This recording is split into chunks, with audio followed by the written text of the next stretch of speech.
There are people the world believes it knows completely. Faces so familiar, they feel like family, like you've grown up alongside them, watched them fall in love on silver screens, heard their laughter echo through award ceremony halls, seen their names carved into the kind of legacy most people only dream about. And then one morning, quietly, without announcement, the scaffolding behind that perfect image begins to shake. Not collapse, just tremble. Just enough for those paying close attention to notice that something is wrong. Something has been wrong for a long time. What does it cost a woman to carry beauty as a currency? What does it take from her, slowly, year by year, when the world only ever wants to see her shine and never asks what dims her in the dark? And what happens when the very life she built, the love, the career, the name, the legacy, begins to press down on her not like a crown, but like a weight she was never meant to carry alone? These are not small questions, and they do not have easy answers. But Catherine Zeta-Jones, one of the most luminous women to ever grace Hollywood's golden machinery, has been living inside those answers for years now. Some of it she has shared. Some of it the world has watched without her permission. And some of it, the deepest, most private chambers of her pain, may never fully be known. But what we do know is this. What is happening to Catherine Zeta-Jones right now is not simple. It is not a tabloid story. It is a human story, and it deserves to be told with the care and honesty it has rarely received. She was born on September 25th, 1969, in Swansea, Wales, a coastal city where the steel-gray Atlantic pushes hard against the shoreline, and the people are known for three things: their resilience, their music, and their refusal to be anything other than exactly what they are. Swansea is not a glamorous city. It is a working city, an honest city, the kind of place where people get up before sunrise to earn what they need and come home with their hands tired and their hearts still full. Her father, David Jones, ran a sweet factory. Her mother, Pat, had been an amateur performer in her youth. Neither of them was rich in the way Hollywood understands richness. But the Jones household was rich in something harder to manufacture: warmth, humor, storytelling, and the particular kind of love that comes from people who have nothing to prove to the world because they've already proven everything to each other. Catherine was the middle child, and middle children learn early that attention is not automatic. You have to earn it. You have to perform for it. Not out of desperation, but out of a genuine, bone-deep need to connect, to be seen, to be felt, to have someone in the room turn toward you and smile. She began dancing at age 4. Tap dancing, specifically on the kitchen floor, her small shoes striking the tiles in a rhythm that her mother called her own private thunder. By the time she was 9, she was performing in local talent shows. By 11, she was cast in a regional production that would begin pulling her slowly but irresistibly toward a stage much larger than anything Swansea had ever imagined for her. She went to boarding school on an arts scholarship. She left Wales at an age when most children are still learning how to navigate the complicated politics of the school cafeteria. And there is something almost unbearably poignant about that. The image of a young girl from a sweet factory town packing a single suitcase, kissing her parents goodbye, and stepping into a world that would alternately adore and consume her for the next 4 decades. But before any of that, before the Oscars and the Zorro and the magazine covers and the wedding that made headlines on every continent, there was a wound. There is always a wound. The kind that doesn't bleed visibly but shapes everything that comes after it. For Catherine, that wound came early, and it came in the shape of stammering as a child. Catherine Zeta-Jones struggled with a severe stammer. Not a mild hesitation, not a nervous stumble over difficult syllables, but a full, halting stammer that made speaking in public feel like running into a wall, repeatedly, painfully, in front of people who didn't always have the grace or patience to wait for her to find her words. She has spoken about this in interviews over the years with the careful honesty of someone who has made peace with a thing but never quite forgotten how much it hurt. She remembers being laughed at. She remembers the shame that would flood her chest when a word simply wouldn't come, when her mouth would open and the silence that filled it felt louder than anything she could have possibly said. She was told, gently and not so gently, that she might want to reconsider a career on the stage. Think about what it means to carry that. To love performance, to feel it in your body, in your cells, as the truest expression of who you are, and to have the very instrument of that expression betray you in public again and again, in front of audiences and teachers and strangers and classmates. She didn't quit. She found speech therapy.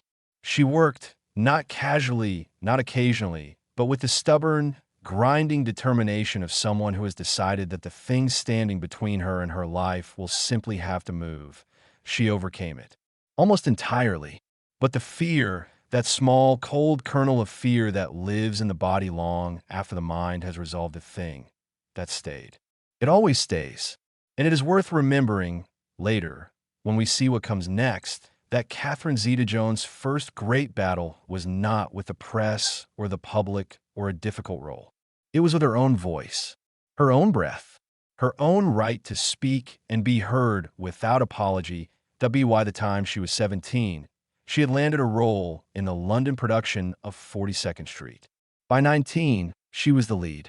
She was living in London, earning a professional wage, performing 8 shows a week, learning the physical discipline of theatrical performance in the way that only stage work can teach. Through your feet, through your spine, through the accumulated knowledge of 1,000 performances where the audience is real and the margin for error is 0. And then something happened that should have been a triumph and instead became the beginning of a crisis she wouldn't fully understand for years. She was passed over for a major role she had been promised, a role she had poured herself into, prepared for, shaped her sense of her own future around. The specific details have been told different ways in different places, but the emotional core is consistent. She was replaced. Not because she wasn't talented enough, not because she had done something wrong, but because of the invisible, arbitrary mathematics of an industry that chews through people with the casual efficiency of something that was never designed to care. She left England. She went to America. This is the part of the story where lesser narratives would skip ahead, would fast forward through the years of struggle and land cleanly on the first success. But those years matter. They always matter. She spent time in Los Angeles doing what thousands of talented people do every year in that city. Waiting, auditioning, being told she was too this, not enough that. Being told that her Welsh accent was charming but perhaps too distinctive, that her look was striking but didn't fit the current moment, that she should be patient, that she should trust the process, that something would come. Something nearly did. Several times. Part came close and then didn't materialize. Projects developed and then collapsed. There were smaller roles, television appearances, a gathering of credits that didn't yet add up to a career.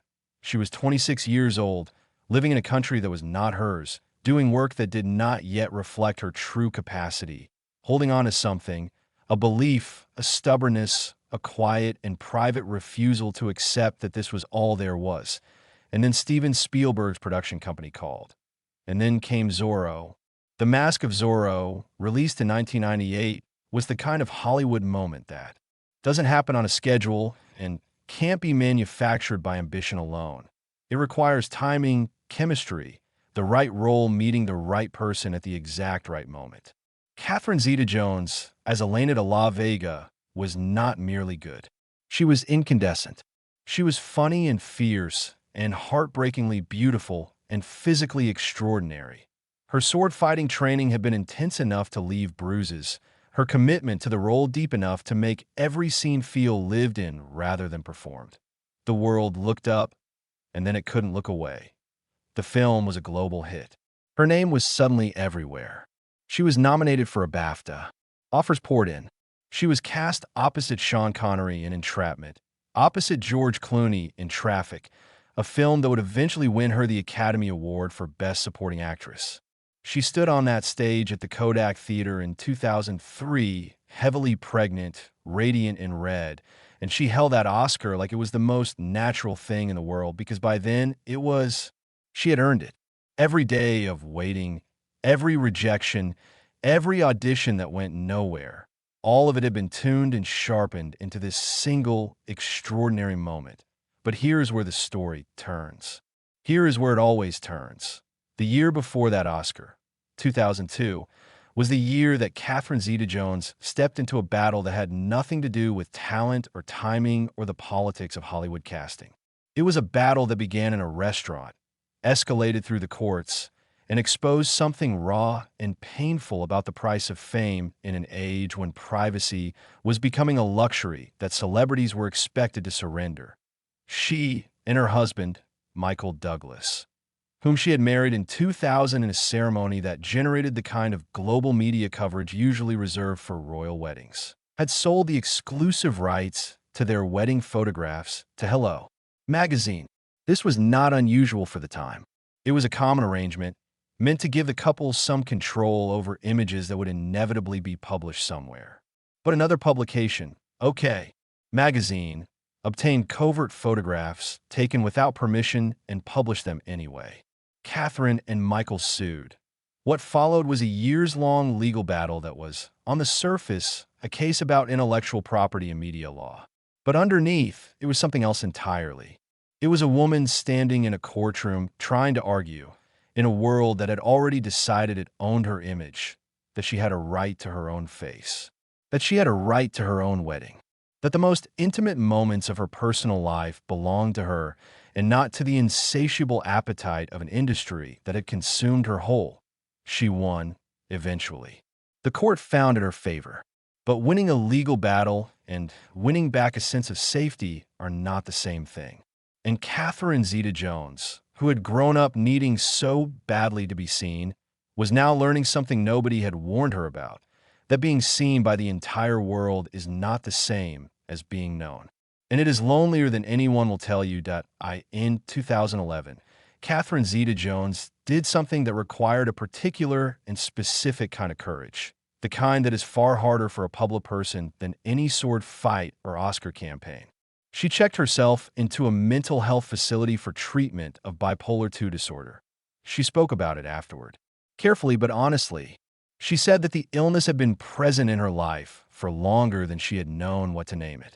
She described the particular texture of bipolar II, the way it differs from a more widely known bipolar I, the way the depressive episodes can be deep and prolonged and crushing, while the hypomanic phases are not dramatic enough to be obviously alarming, just slightly elevated, slightly accelerated, enough to feel like energy rather than symptoms until the drop comes, and it comes hard.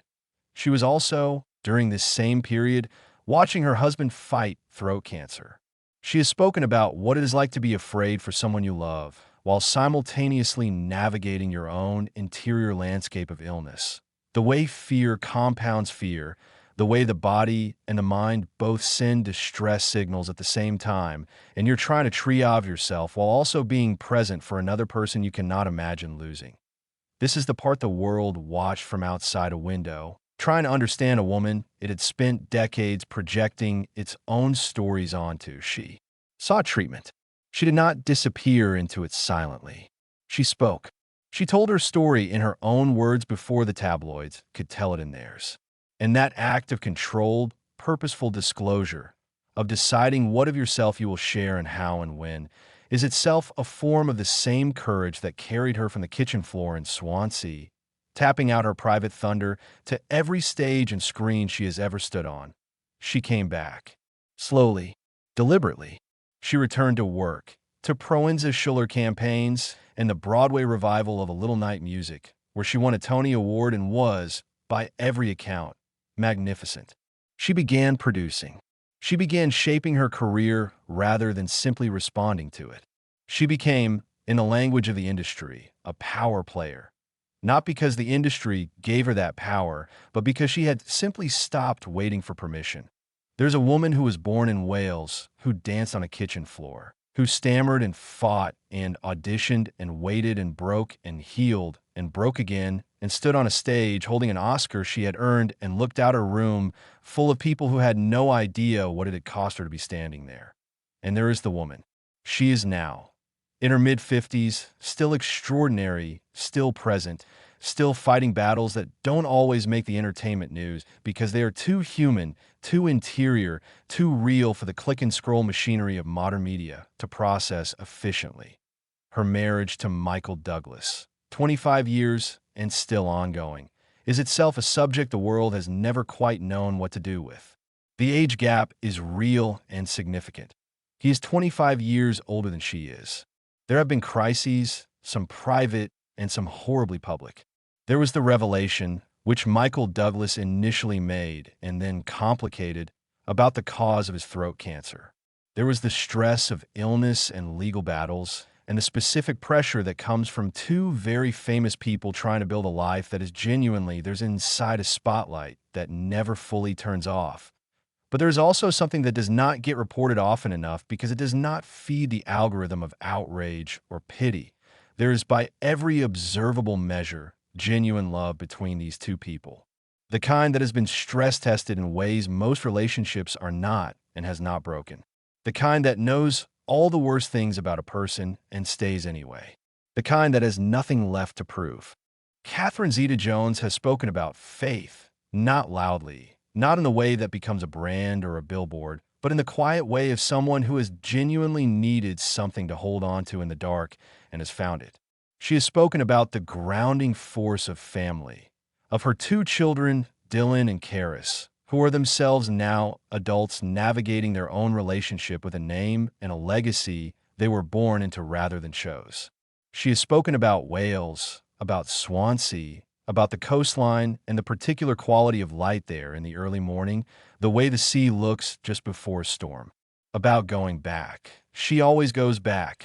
That is the thread that runs through all of it, from the kitchen floor to the Kodak Theater to the mental health facility to the Broadway stage to wherever she is right now.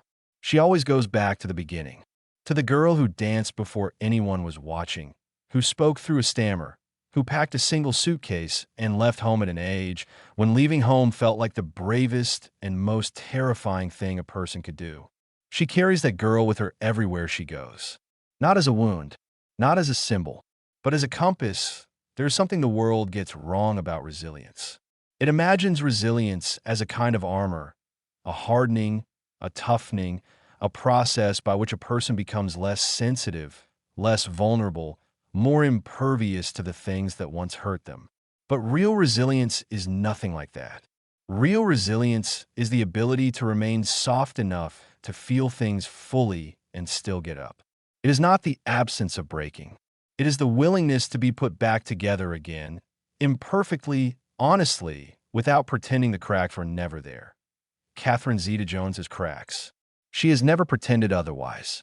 And that is precisely why her story matters.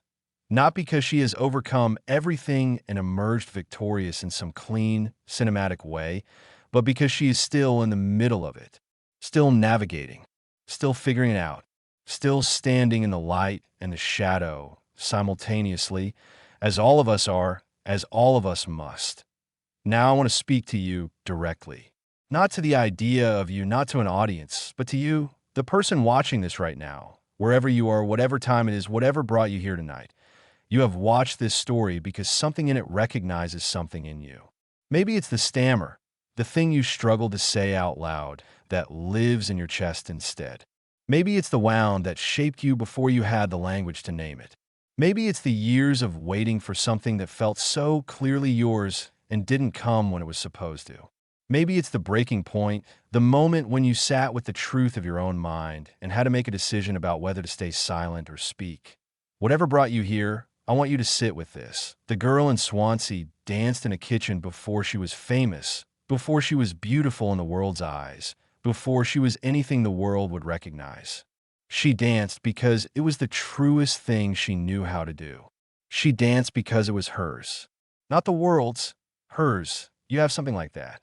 Something that is yours before the world gets to have an opinion about it. Something you do when no one is watching, or something you wish you could do, or something you gave up a long time ago because the cost of fighting for it felt too high and nobody told you it was supposed to feel that way. Nobody told you that the fight was part of it. Nobody told you that the stammer is not the end of the story. It is the beginning. Catherine Zeta-Jones is still going. Not triumphantly, not in a straight line, not without fear or pain or the particular loneliness of being known by many and truly understood by few. She is going the way all of us go, one foot in front of the other, some days with grace and some days, just barely. That kitchen floor in Swansea still exists somewhere. Some other child is probably dancing on it right now, making their own private thunder, not yet knowing what the world will ask of them or what it will cost. Not yet knowing that the most important thing they will ever do is simply refuse to stop. The question I want to leave you with is not about Catherine Zeta-Jones. It is about you. What is the thing you've been too afraid to keep going with? What is the version of your life that is waiting on the other side of the stammer? On the other side of the fear, the rejection, the year that didn't work out the way it was supposed to? What kind of thunder are you still making, even now, even when nobody's listening? Don't stop.